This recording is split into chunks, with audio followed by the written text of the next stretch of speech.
It's hard to believe, but we're already halfway through our series. But the wildlife is far from doing things by half. We've had predation, we've had devastation, but I'm pleased to say we've also had jubilation. And tonight, it's inflation. What could possibly go wrong? Hold on tight, people, because it's time for Springwatch.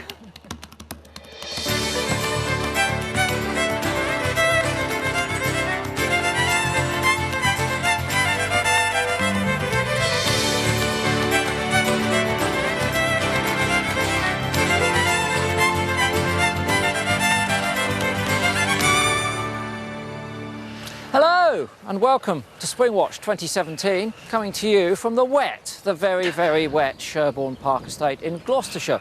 National Trust manage this place and do a good job too. Last night, well, it was wild and it was wet, and tonight it's wicked and wet and windy too. We've had all of the weather here today. When I was doing Unsprung earlier, it was thunderstorms, the teepee was nearly lifted off. I thought we were going to land in Kansas. It was really, really something. Yeah, but look, we've got a beautiful rainbow behind us now. It was absolutely stunning. It was even better like 5 minutes ago. It was just, I nearly wanted to go and dig up the treasure at the end. We'd love to see a rainbow, but the wildlife has been battling against these conditions. It's true, but despite the wind and the rain and the constantly changing weather that we've had, some of our chicks decided to fledge over the last 24 hours. So what kind of crazy chick would do that? Well, it was the robins. This is what we saw at the end of the show last night. One little bonkers robin with his tufty ears decided to venture forth. It was a huge gamble, but fortunately he landed on a nearby branch and one of the parents came along and fed it. So what about the other three? What happened to them? Well, in the wee hours of this morning when most of you were asleep, 4:37 to be precise, that's when they decided to fledge. Now, looking at this, Chris, I reckon there must have been a break in the weather, because when I woke up at 5 o'clock when this chick was flying, it was really windy. Yeah. This is the only sensible chick amongst the three. It's deciding to stay put. The parent bird comes in and tempts it out, and eventually it decides to join the others. Now, it seems like a really crazy thing to fledge in this weather, but you've got to remember they don't fly off straight away. They stay around the nest site for 2 to 3 weeks with the parents coming to feed them. So maybe it's quite protected there and maybe they're going to be okay. It's quite sheltered. They're down in amongst the nettles. They've got all of those mossy trees to find shelter overnight. Plenty of food, of course, at the moment. Lots of insects about. It's not too dry for them. And we saw them being fed last night. They've also been fed through the daytime, so fingers crossed that they'll make it. We've got a question here from Johnny on Twitter, and he says, do young robins stay brown to share parents' territory without being attacked? Well, that's sort of correct, actually, because as you saw, the chicks had that spotty front instead of the red breast. Now, that's partly for camouflage, and as you say, partly so the parents don't attack their own chicks, because that red breast is used in territorial battles. Well, I say battles, it's more of a sing-off. What they do when they're fighting for their territory is that they throw their head back, they sing as loudly as possible, and they sort of shove their red breast to the fore. And they want to show off as much as their red breasts as they possibly can. So it's totally unnecessary for those chicks to have a red breast because they're not looking for territory at this stage. They will moult probably about late summer. What are you looking at me like that I'm just for? thinking top ornithological expertise. I mean, it's just That's a good explanation, eh? This is very, very I good don't know indeed. why you're always surprised when I give a good answer. I'm not always surprised. I'm always pleasantly surprised. Oh, good. Now, as fast as we find them, they fledge. Our robins have gone, our chiff-chaffs have gone, our jays as well, of course. But we have found a new nest down in the barn where the swallows were. We can cut to it live now. Let's have a look. It's actually a nest within a nest. The base is made by a swallow's nest, and the top part of it is that of a wren. And there you can see at least 4 youngsters in there. We think there may be as many as 6. And as I say, it's in the same farmyard as the swallows, and here you can see the buildings where they were nesting. Here goes one of the wren parents with a mouthful of insects. And they'll be collecting all sorts of things to feed them at this time of year. Spiders, flies, crane flies, caterpillars. They're very broad in their diet. One of the things that makes them one of the most successful birds in the country, of course. And we'll be keeping an eye on those over the next few days. Lovely to have a wren, isn't it? Do you remember we had one on before? We called it Sophia the wren, but I guess we can't do that again, can we? Now, that one slipped my mind. But I do remember the wrens we had at Innes here. On one extraordinary evening, it was really hot and really sunny, and we looked deep into the wren's nest and we could see all of the youngsters in there, and they were completely covered in mosquitoes, and I'd never seen that in birds before. They were smothered, Michaela, Poor in mosquitoes. wren. Yeah, getting sucked dry by those insects, I have to say. Well, let's check up on our bullfinches, because we haven't checked up with them since last week, unless, of course, you've been watching them on the webcams. Now, here we go. We've got 2 chicks. They're 12 days old. The parents are doing a pretty good job, actually. They're not there at the moment, but they're probably out foraging because they have a special food sack to collect food, and they're the only finch that has that. So maybe they're collecting lots of seeds and they're going to bring back a whole sackful, as it were, to feed those chicks. Let's have a look at what's been happening over the last 24 hours. Well, like all the birds, the adult bird, that's the female, has had to shelter the chicks from the rain. Doing a very good job. But look, when she gets off, you can really see how much they've developed. Look at that beak. It's really looking like an adult beak, isn't it? They might fledge by the end of the week, but for now, they're contented, sleepy little chicks. They are another one of those birds which will hop around in the bushes before they can fly. They'll get out of that nest because they're nesting in very dense bramble. There's no danger of them falling to the ground. So, yeah, you're right, they could easily hop out. We've been enjoying a bit of a raptor festival here at Sherborne. Let's go live to our kites now to see how wet or not they are. Oh, a little bit bedraggled there. We had a rainstorm about 10 minutes ago, although they are quite well sheltered underneath the beech trees. They have been getting a lot of attention over the last couple of days. Let's see what they've been up to. Here, one of the adults has brought in a young corvid. Looks like a young jackdaw. Bit of retribution for the swallows being gobbled up there, perhaps. But at least she's doing a good job of tearing it up, and they're being fairly amicable here, sharing the food. This was earlier in the evening yesterday when they were getting this food. And you can see they're quite well feathered now. A bit later on, things got a bit grotty, to say the least. Lots of wind and rain, and here they are looking a bit sodden.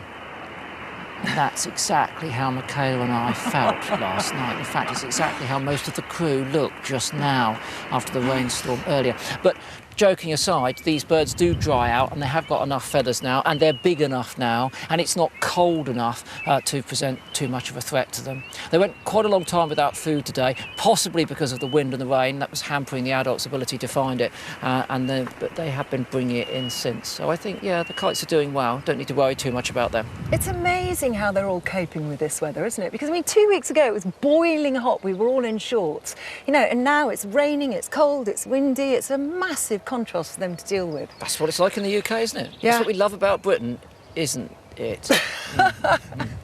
Now, last week we saw Martin in Wales, in Packham to be precise, and he was there with Iolo Williams looking for sand lizards. Well, he also went on a mission there to look for a rather more warty creature.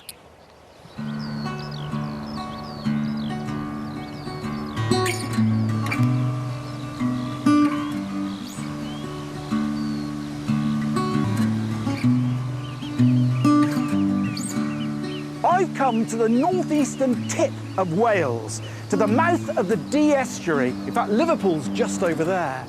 It's a glorious bit of coastline. Very good place to come for a bit of bird watching. But we're not here for the birds. We're here for something much rarer and arguably even more exciting. These are the Talacre Dunes, 165 acres of rare ecosystem and a site of special scientific interest. With some local knowledge and, of course, the right permissions, I can show you exactly what I'm after. This is it. Can you see that? Yes, it's a toad. But this is not just any old toad, this is a natterjack toad. How does it look different to a common toad? Well, it's got the same sort of warty skin, which contains poisons a common toad has, but down her back there's a yellow stripe, very obvious yellow stripe. But the crowning glory of the natterjack is these beautiful iridescent eyes here. They're sort of greeny iridescent, not the orange of the common toad. Isn't that a beautiful looking animal? Whoops! Let's put her back where she wants to be. Oops, sorry, love. Oops, sorry. There. Natterjacks were once widespread across Britain, and Talacre was a stronghold for the species.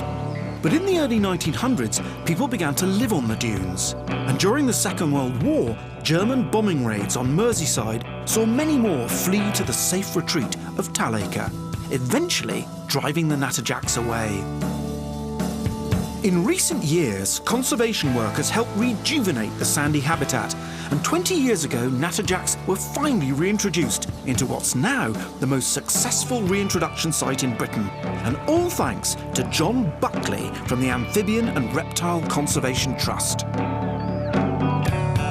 So, John, where did you get the natterjack toads to repopulate this area? They all came from the Sefton coast. That's just across the Wirral here behind us, not that far away. I collected the tadpoles and then put them in the back of the car and drive them around through the tunnel, down the Wirral, around to here.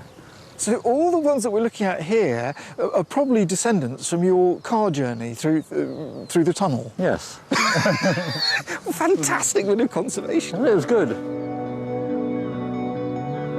April and May are the breeding season for the natterjacks, and though they're nocturnal, John's able to monitor numbers by observing spawn strings left in shallow pools in the dunes. Ah, hang about. Now this is absolutely perfect to demonstrate what a natterjack toad string is like, where the eggs are lying one behind the other in a single line. And that says natterjack. This will give you an indication of the health of the population in this area. Yes, we home in on the spawn to get a good count of that, and that gives us an idea of the total breeding population. How is the population here actually doing, do you think? Well, it's getting better and better. Williams. The spawn tells us the natterjacks are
fantastic mentor when I was a kid. He's to blame. He's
cache it underneath some of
Did they come back?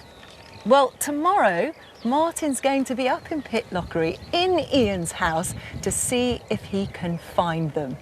Should be good, eh? I hope he does, because it would be fantastic to see more Live of pie them. might be fantastic, Yeah, wouldn't it? Yeah, brilliant. particularly throughout.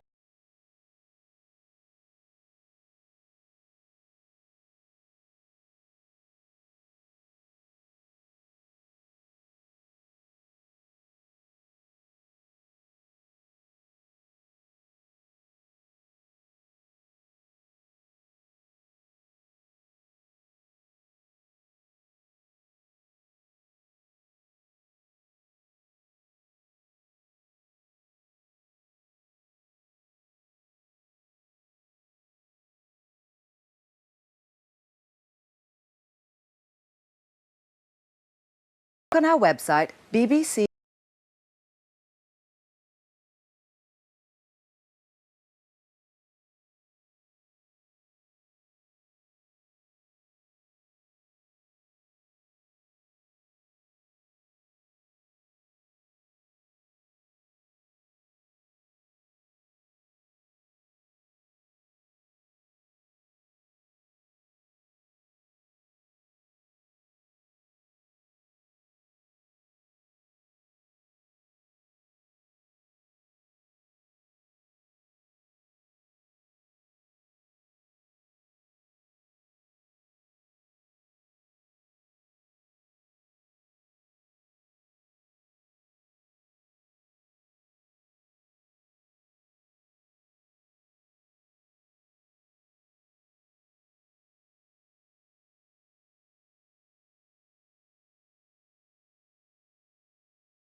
between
on because, I don't know, it's very tiring business being a little bunny, a bit of a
In the first one, all that's happening is it's catching up on that.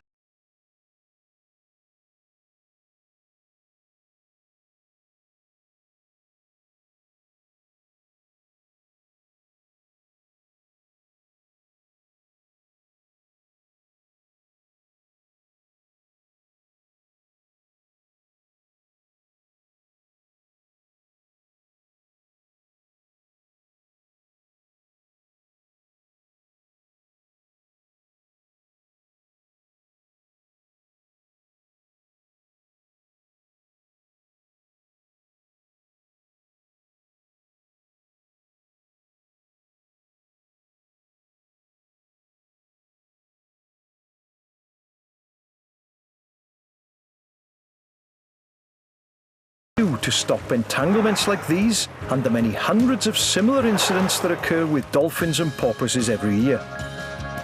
I've come to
1,000 of them. Sounds like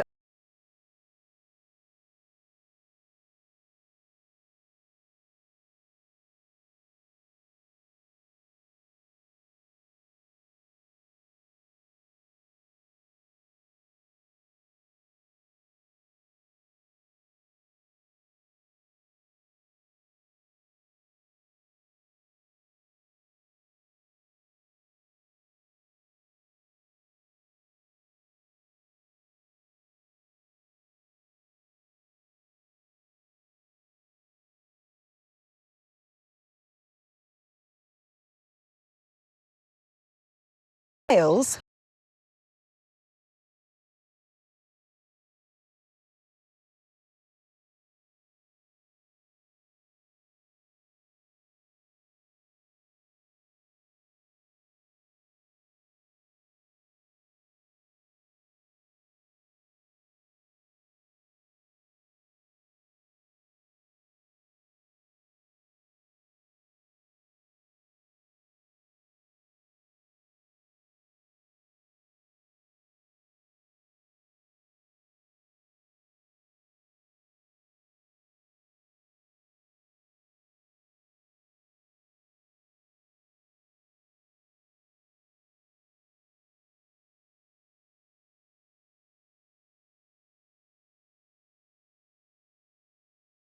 How many of you know the difference between a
swallows, and they will take others opportunistically.